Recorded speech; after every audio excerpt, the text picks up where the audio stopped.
Welcome to our exploration of physical computing kits and software development kits.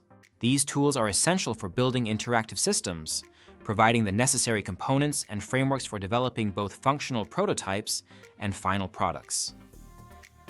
Physical computing kits come with sensors, microcontrollers, and hardware essential for creating interactive designs.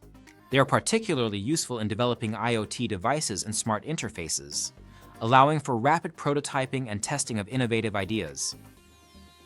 Software development kits, or SDKs, offer pre-built tools and libraries that simplify the coding process. They are invaluable for streamlining development, especially in mobile and web applications, making it easier to bring ideas to life. An example of physical computing is using an Arduino kit to create a temperature sensor that connects to an app.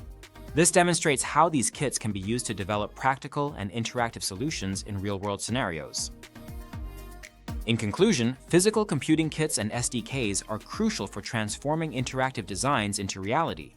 They provide practical tools and resources that facilitate both the prototyping phase and the development of final products. Thank you for joining us.